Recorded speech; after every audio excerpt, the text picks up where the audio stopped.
皆さんこんにちは、シオネルです。今回は3月からモニター運行が開始された日本初の寝台夜行バスソメイユプロフォンに初乗車。東京から高知間片道約12時間の夜行バスの旅が果たしてどんなものなのか、片道約2時間の飛行機と乗り比べてみました。日暮里駅からスカイライナーに乗車中。今回向かうのは高知県。一番の目的は日本初の寝台夜行バスソメイユプロフォンに乗ること。高知から東京の便が取れたので、行きは飛行機に乗って移動の快適性などを比較していきます。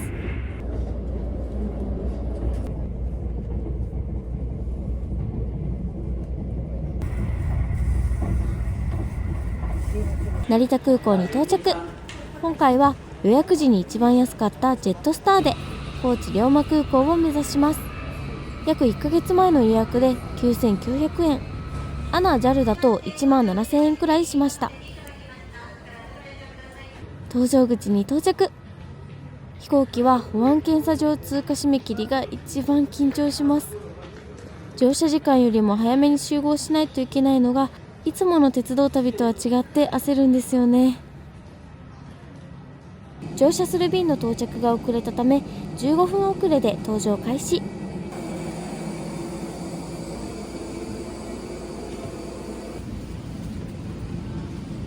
座席幅は結構狭めですね。飲み物を入れるなど座席のポケットはよく使うのですが、この機体にはありませんでした。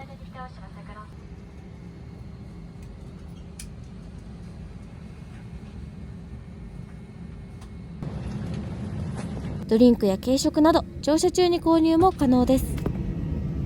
さあ出発。いろいろな航空会社の飛行機を見ながら滑走路に進んでいきます。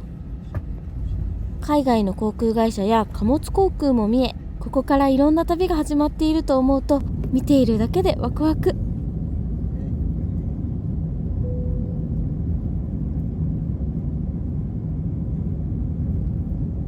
飛行機は何といっても移動時間が短いのが嬉しいですよね。さらに空からの普段見ることができない景色を楽しめますし、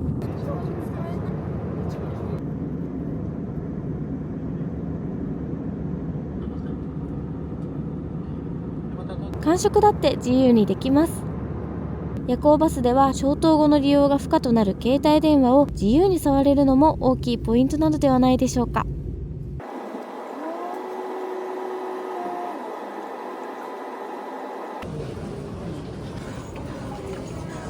高知龍馬空港到着しました。もうあっという間でね、すっごい富士山まで見れていい旅の始まりになりました。ということでこれからバスで高知市内に向かいます。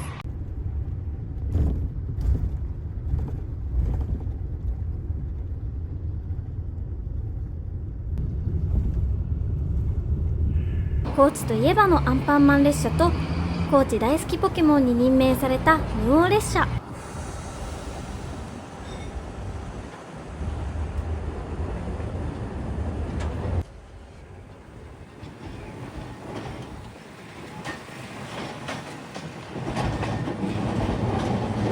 高知県ということで桂浜へ。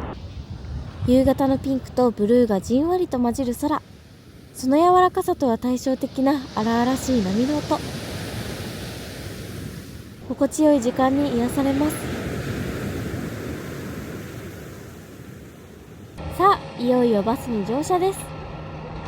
乗車地は高知駅前など便利な場所がありますが、私は車内をより長く楽しむために出発地点である桟橋を選びました。入るときはちょっと緊張しましたが、中に入ると待合スペースもあります。しんどかったらこちらの控室もあります。ありがとうございま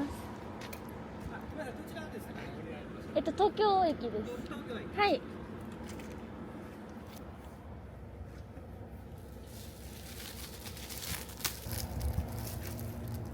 2段ベッドが3列に並ぶ、見たことのない不思議な空間。車内は土足厳禁。入ったら靴を脱いでビニール袋に入れます。夜行バスでは靴を窮屈に感じることも多いので、この時点で開放感に嬉しくなります。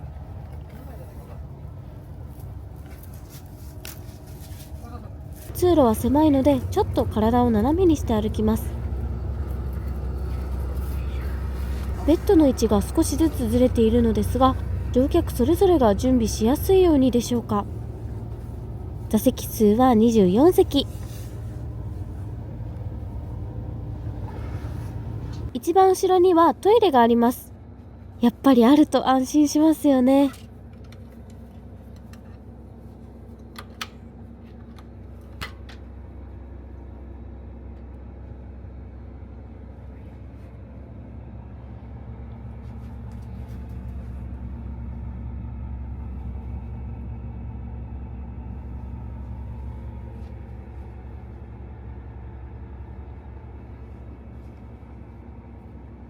さて私の席は2列目 A の3席。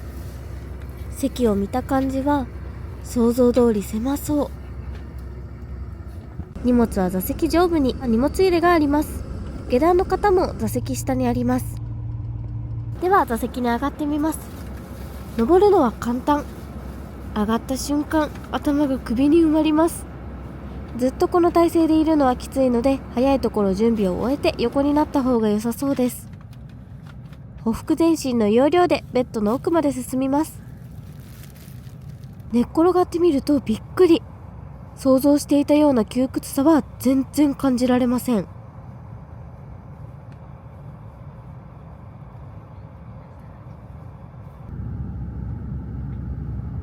足元もこんな感じで広々。通常の夜行バスだと消灯時にリクライニングを一斉に倒すと、座席から立ち上がるのも少し難しくなるくらいの狭さになりますよね。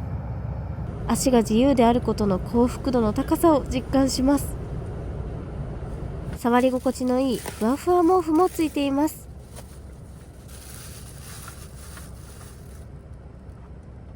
薄いシーツのようなものがあったので引いてみました。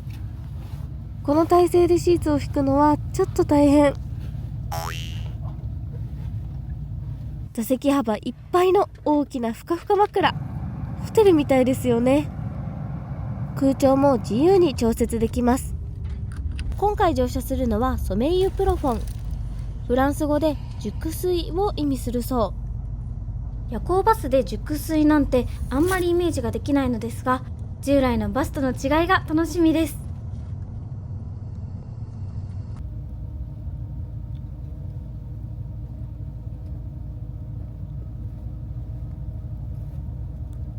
寝返りチェック。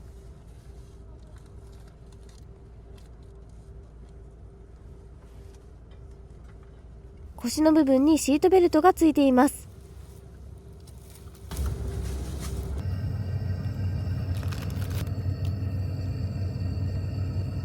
シートベルトを締めた状態でも横向きに寝ることができて嬉しい。というか、夜行バスでこの体勢ができるって本当にすごいですよね。走り始めました。振動に関してはいつも通りなので私は気になりません。腰部分くらいまではカーテンがついているので、隣の人と顔を合わせることもなく、プライベート空間が確保されています。ただ足元にはカーテンがなく、入ってきた方たちには顔が見られるので、乗降タイミングは少し恥ずかしいことも。いろんな体勢を試したくなります。天井が迫ってくる感じもそんなにないので、感覚的にはゆったりとしていますね。座席両側には仕切りがついていて、寝相が悪い方でも落ちないので安心。消灯まではかなり時間があるので、携帯も触り放題。映画も見られるし、連絡も取れるし、あっという間に時間が過ぎます。ただ現在はバス内で充電することができないので、モバイルバッテリーは必須ですね。寝転がっている状態での視界はこんな感じ。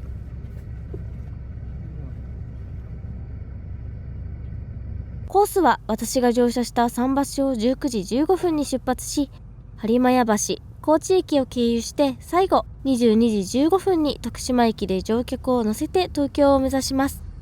バスタ新宿に6時40分、バスターミナル東京八重洲に7時10分、最後にディズニーランドに7時40分に到着します。早朝に着くので、その後の予定も満喫できますね。乗客は女性も多く、これからディズニーに行く小さなお子さんもいらっしゃいました。消灯後に泣いている様子もなかったので、快適に過ごせたのかなと思います。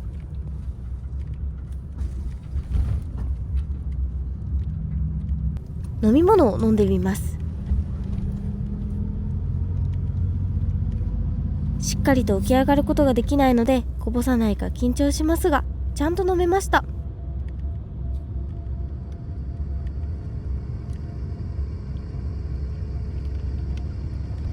ネットなどで見ていて気にされている方が多いなと思ったのは匂いなのですが、今回私が乗車した時は全く不快な匂いなどありませんでした。上段だと足を垂直に上げられるので、足が疲れたとしてもリフレッシュできるのが嬉しいです。夜行バスでこの足の可動域は最高の一言です。使い捨てアメニティもあります。私はお手拭きとアイマスク、歯磨きをゲット。消灯前はアイマスクが活躍します。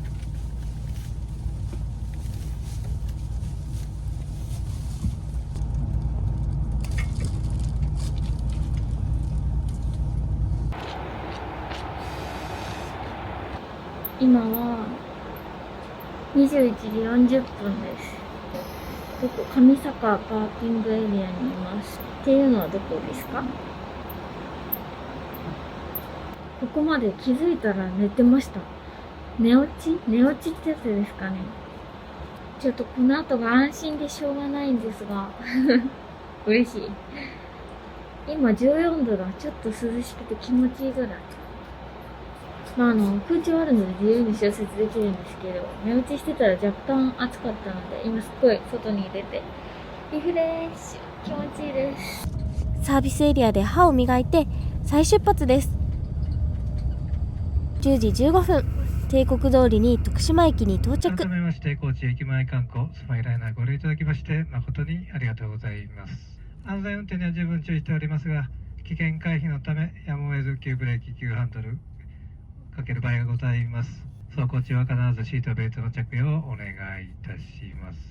またトイレのご使用についてですが、車両の特性上、消灯後のトイレのご使用は大変危険となっております。2時間おきごとにサービスエリアでの休憩をお取りいたしますので、お手洗いの使用につきましてはサービスエリア、パーキングエリアのお手洗いを極力ご使用ください。それでは他に何かご質問やお困りごとがございましたら、遠慮なく乗務員までお申し付けください。それでは明朝到着のお時間までどうぞよろしくお願いいたします。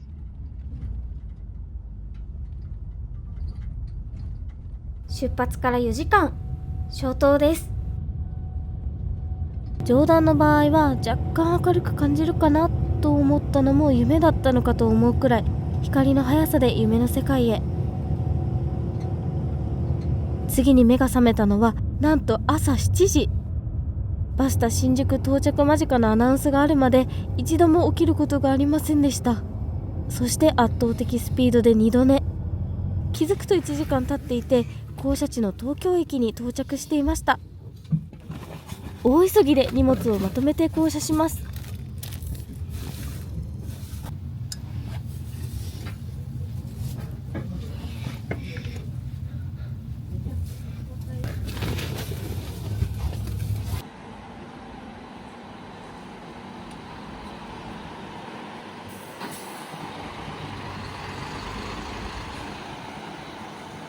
ということで、もうめちゃくちゃ寝起きなんですが、やばい、コンタクトが無事に東京駅に到着しました。本当にぐっすりでした。アナウンスがあるまで起きなくて、びっくりするぐらいちゃんと寝れましたね。入ったら座れない、もう横になるしかないっていう苦しさはちょっと多少あるんですけど、でもね、寝る分にはもう最高です。だから高知を出てから今8時なので13時間、めっちゃ快適に過ごせました。ということで、今回初めてフルフラットバスに乗車してみましたが、ホテルとしての役割を果たせているなと思いました。通常の夜行バスだと寝苦しかった分、結局翌日に睡眠時間を確保してしまうことが多いのですが、このバスは朝から元気に過ごすことができます。止まりながら移動できるのは大きいですよね。体型による乾燥の違いはもちろんあると思いますが、私は本当に快適に移動することができました。ぜひまた利用したいです。